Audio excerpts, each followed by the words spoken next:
Thank you guys and welcome back again to my YouTube channel, Blossom Becky. And I'm always privileged when you follow me. And if you have not followed me, just follow me and make sure that you hit that notification bell so that you know when I'm uploading a new video. So today I'm doing things different. And today, the things that I have been talking about, issues in marriage, difficulties, challenges, today I'm doing it practically.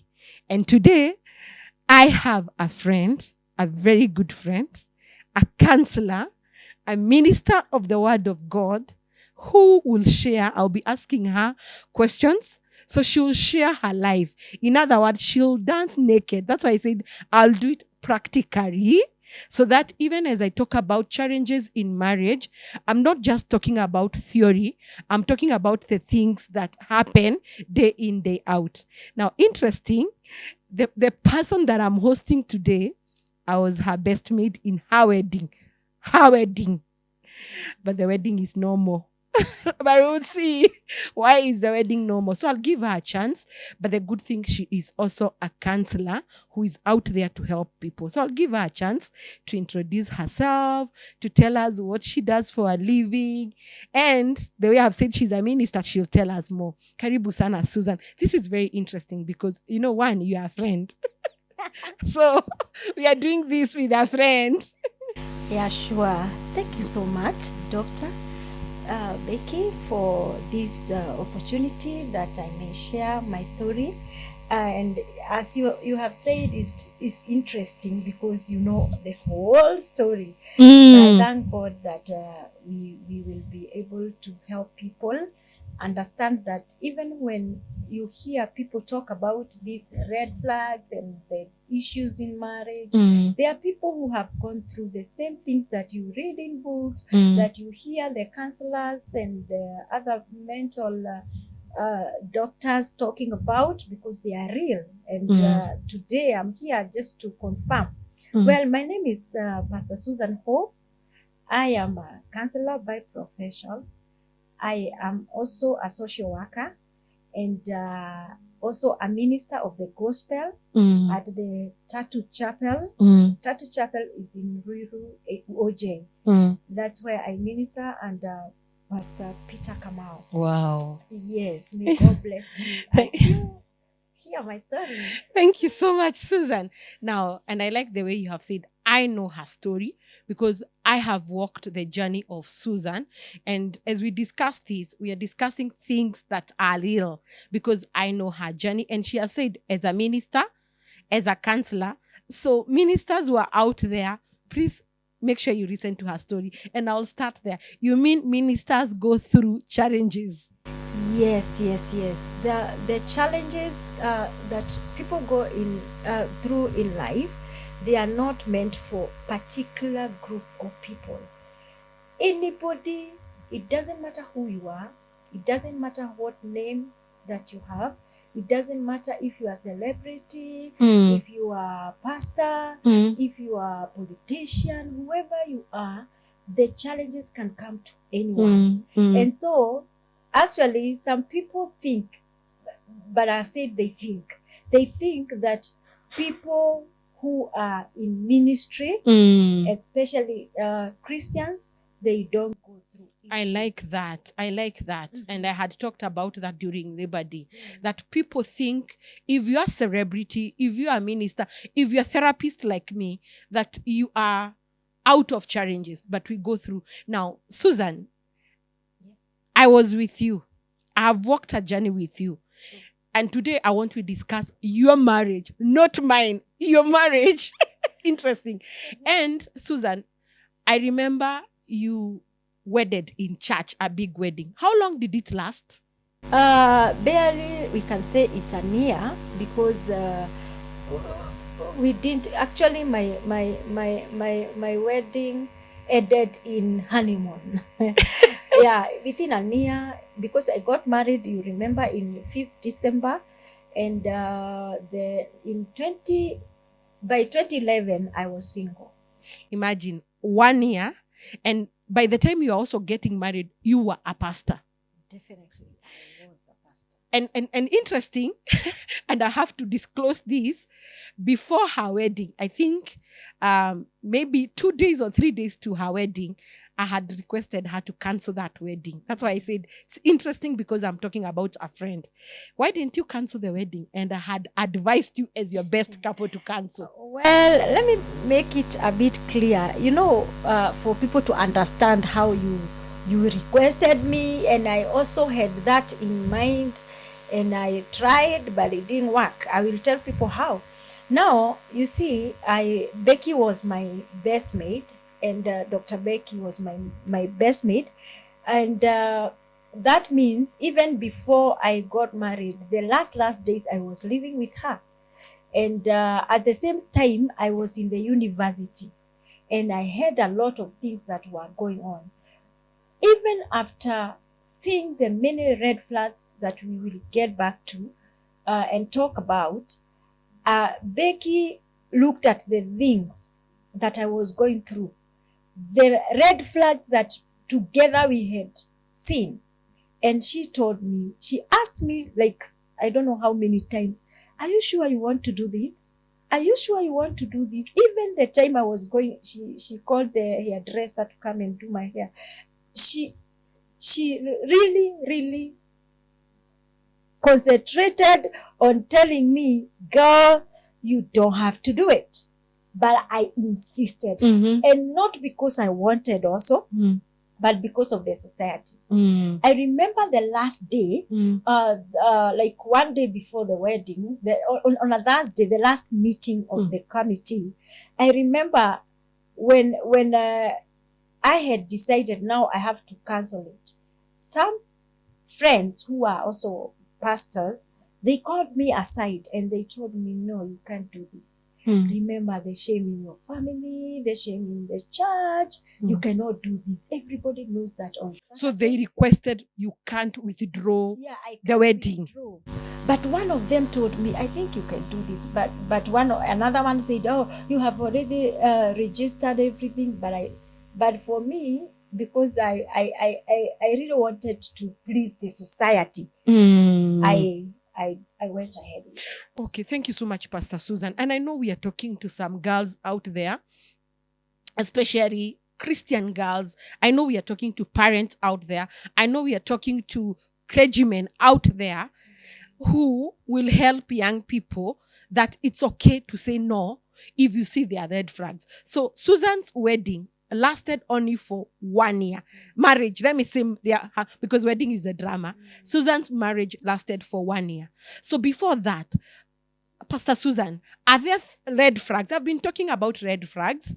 Now, I want you to tell me, are there red flags that you saw that you can tell even before the wedding, you spotted some red flags? Definitely, yes. There were many red flags. And the first of all, I am, when you hear I am a minister, I am a prayerful woman. And so I could pray God. And when I was in prayer, many things God could speak to me in a dream. And at several times I saw myself wearing a black gown, and I could wake up in the morning and ask myself, how can I do a wedding with a black gown? What's happening? Another day I see myself, I am going to the wedding, I don't have shoes. Somebody has left the shoes in her car.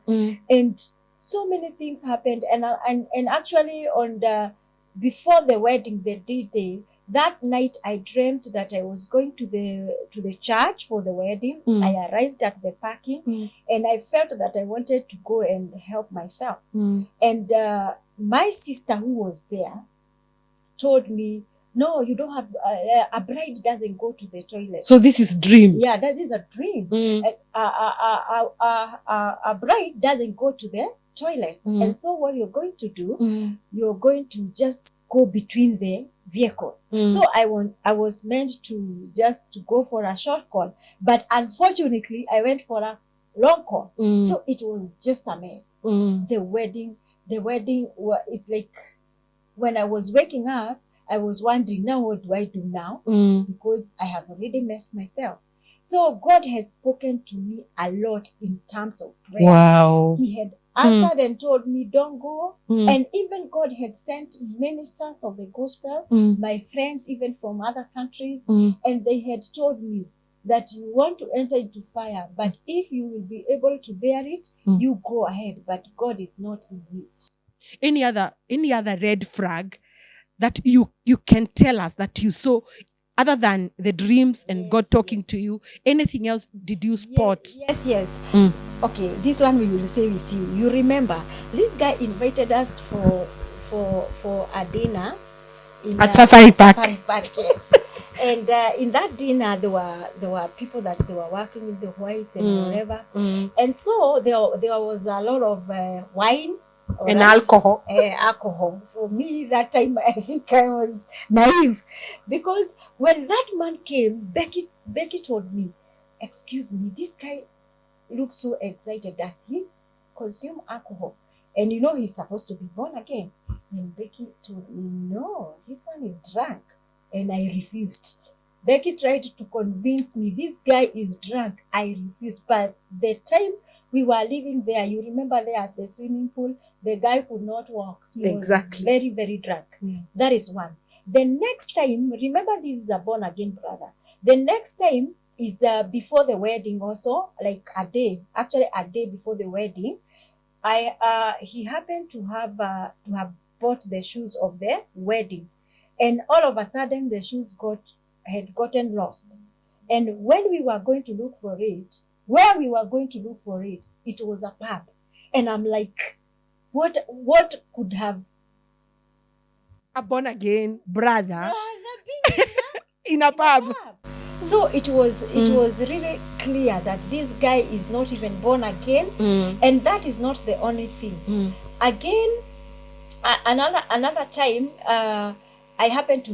You remember when I was in school and I got sick, and you were admitted at Aga Khan. At Aga Khan. Mentioning it, I was in Aga Khan hospital. So when I was admitted, my insurance had paid up to a certain amount, but when it went over, they said they cannot be able to pay, especially because there was something happened, and it was the mistake of the person who was taking care of me, and so they said they cannot pay that. The hospital has to pay that. So the insurance refused to pay. So my family had to come in.